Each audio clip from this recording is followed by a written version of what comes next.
Hello friends, welcome. आज हम इस वीडियो में अशोक लीलैंड लिमिटेड के Q4 FY20 के रिजल्ट्स के बारे में डिस्कस करेंगे। फ्रेंड्स, जैसा कि आप जानते हैं, अशोक लीलैंड एक कमर्शियल ट्रक्स बनाने की कंपनी है जो कि चेन्नई बेस्ड है।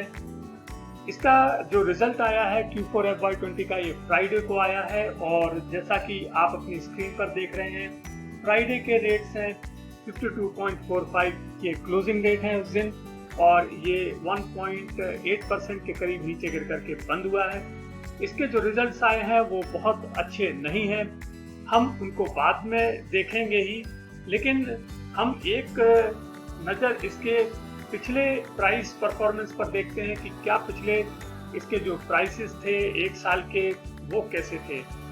शेयर होल्डर्स को इसमें इन्वेस्ट करने से कितना फायदा हुआ या कितना नुकसान हुआ, इसको हम देख लेते हैं एक नज़र में अपने हिस्टोरिकल प्राइस से। यानी कि हम एक साल पहले यदि देखें तो इसका जो हाई प्राइस था आज ही के दिन, एक साल पहले वो 86.40 था, जबकि आज ये 55.50 है। यानी कि इस शेयर में शेयर होल्डर्स को लगभग 35% का नुकसान हुआ है।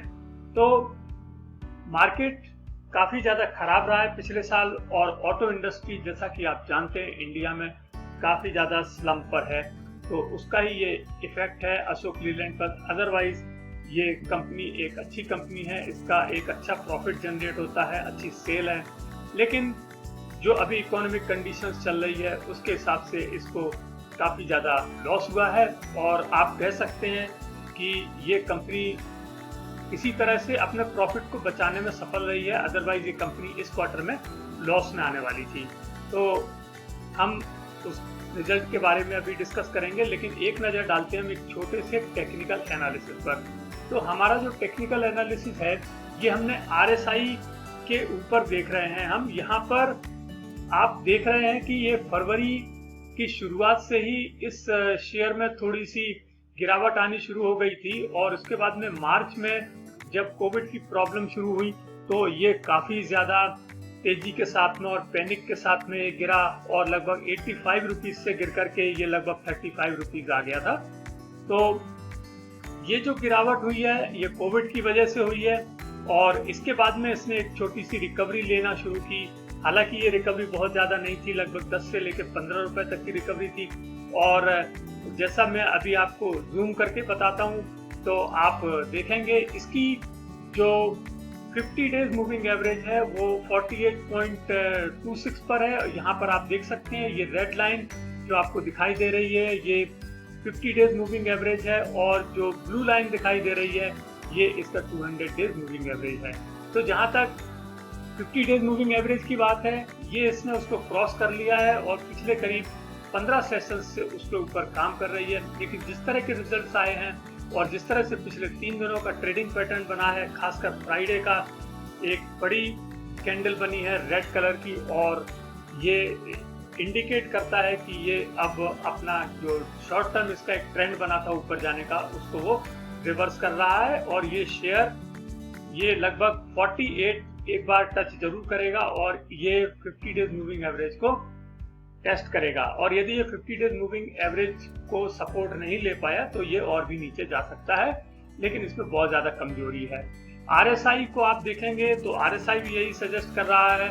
एक इसमें जो स्ट्रॉन्गनेस थी शेयर के अंदर पिछले कुछ दिनों से बनी थी वो खत्म हो गई है और ये शेयर का चार्ट कहता है कि ये नीचे की ओर जाएगा। एक नज़र डालते हैं हम इसके स्टॉकेस्टिक मोमेंटम पर, क्योंकि अभी पिछले कुछ दिनों से इसमें एक मोमेंटम बना हुआ था, तो हम देखते हैं कि वहाँ क्या स्थिति है। वहाँ पर भी कमोबेश वही स्थिति है और ये स्टॉकेस्टिक मोमेंटम जो कि 80 के ऊपर था अब ये जा करके कम हो गया है और यदि आप देखें तो ये 56 पर इसकी ट्रेंड लाइन आ गई है। तो ये सजेस्ट करता है कि ये भी अब नीचे की ओर जाएगा। तो ये था एक छोटा सा टेक्निकल एनालिसिस अशोक लीलैंड का। अब हम देखते हैं इसका रिजल्ट्स और रिजल्ट्स हम अपने 3 पैरामीटर्स से लेते हैं, रेवेन्यू, एबिटा और प्रॉफिट। हम बारी बारी से इनका डिस्कशन करेंगे। आइए शुरुआत करते हैं अपने रेवेन्यू से। यहाँ पर Q4 FY19 में 9,749 की रेवेन्यू इसने जनरेट की थी, जबकि Q4 FY20 में ये केवल 5062 करोड़ की रेवेन्यू जनरेट कर पाया, यानी कि इसमें 48% की कमी आई है। लगभग आधा रह गया है आप कह सकते हैं रेवेन्यू। और जो सालाना रेवेन्यू की यदि हम बात करें तो FY20 में ये 21,951 करोड़ रह गया है, जबकि जो सालाना 19 का था, FY19 का, वो 33,196 करोड़ था। तो उसमें भी एक कमी आई है, लेकिन ये क्वार्टर बहुत ही ज्यादा खराब रहा है। एक खबर बहुत अच्छी है इस अशोक लीलैंड कंपनी के बारे में कि अभी इन्होंने एक नई चीज शुरू की है और इन्होंने एक AVTR करके new range of modular trucks का इन्होंने शुरुआत की है। जैसा कि आप अपनी स्क्रीन पर देख रहे हैं, ये 4 जून की खबर है और पिछले 20 दिन पहले ये खबर आई है। और इसमें इन्होंने एक मॉड्यूलर ट्रक्स हैं ये, और इसमें यूजर अपने हिसाब से जिस तरह की उसमें वो सुविधाएं चाहता है या नहीं चाहता है, बहुत सारे ऑप्शंस इसमें रहेंगे, उसके हिसाब से वो अपने ट्रक को इनसे डिमांड कर सकता है और ये मॉड्यूलर ट्रक कहलाएंगे। और ये जो टेक्नोलॉजी है वो iGen 6 BS6 टेक्नोलॉजी है। तो इन्होंने इसमें एनवायरमेंटल का भी ध्यान रखा है, साथ में इन्होंने जो आर्टिफिशियल इंटेलिजेंस और iGen 6 से इनका जो टेक्नोलॉजी है उसका भी यूज किया है। तो ये एक अच्छी खबर है। इन्होंने डेफिनेटली, अगर मार्केट अच्छा रहता है, इकोनॉमी थोड़ा सा ठीक होती है अगले क्वार्टर में, तो उनको इस AVTR टेक्नोलॉजी का फायदा मिलेगा। अब देखते हैं हम इसका एबिटा 1516 करोड़ था FY19 में, Q4 में, और ये Q4 FY20 में 742 करोड़ रह गया, यानी 51% की इसमें कमी आई है। तो इसमें भी आप देख रहे हैं कि आधा रह गया है।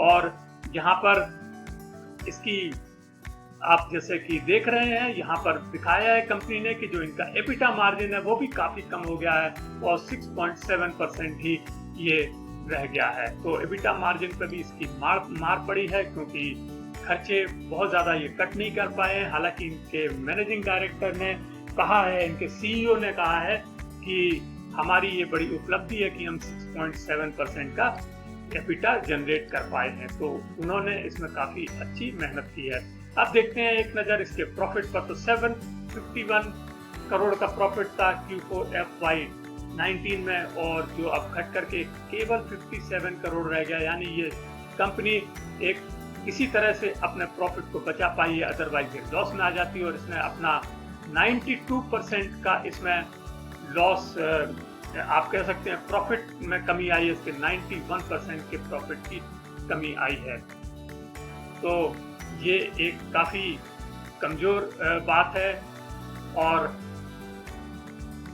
कंपनी ने ये रिपोर्ट किया है, हालांकि इसके पीछे कंपनी ने कोविड और जो इकोनॉमिक कंडीशंस हैं उसको ही जिम्मेदार बताया है। और कंपनी का ये कहना है कि उनके प्रोडक्ट्स पूरी तरह से अच्छे हैं, डिमांड है उनकी, लेकिन ये कोविड की वजह से इनको काफी ज्यादा मार पड़ी है फरवरी के मंथ के बाद में। अब देखते हैं इसकी एक समरी और देखते हैं कि क्या ये रिजल्ट्स मार्केट एक्सपेक्टेशन के अनुरूप हैं या नहीं है। तो यहाँ पर रेवेन्यू 48% डाउन हुई है, ये मार्केट एक्सपेक्टेशन को इन्होंने मिस किया है।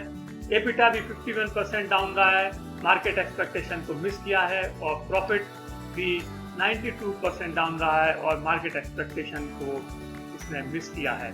अब हम एक नजर डालते हैं इसके ट्रेडिंग पैटर्न पर। तो आप देख रहे हैं इसमें रिजल्ट वाले दिन 26 जून को 7 करोड़ 57 लाख से भी ज्यादा शेयर्स में ट्रेडिंग हुई है। बाकी इसकी जो ट्रेडिंग होती है वो 4 से 5 करोड़ के बीच में ट्रेडिंग होती है।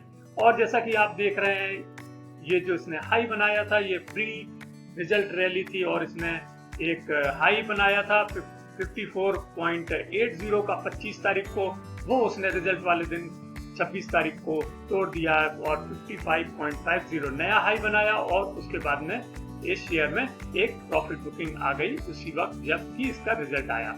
अब देखते हैं एक नजर इसके शेयर होल्डिंग पैटर्न पर। तो प्रमोटर्स के पास 45.36 शेयर होल्डिंग है, प्लेज है उनका 9.26, FII के पास में अच्छी होल्डिंग है 19.1%, और म्यूचुअल फंड्स और अदर DII इसमें काफी अच्छा इंटरेस्ट रखते हैं और म्यूचुअल फंड्स बहुत अच्छा इंटरेस्ट रखते हैं, इन्होंने 11% होल्डिंग कर रखी है, तो 20% होल्डिंग वो DII के पास में है, और जो अदर्स है फ्लोटिंग है वो लगभग 15.53% है। अब एक नज़र हम डालते हैं अंत में इसके पीयर्स पर या कॉम्पिटिटर्स पर।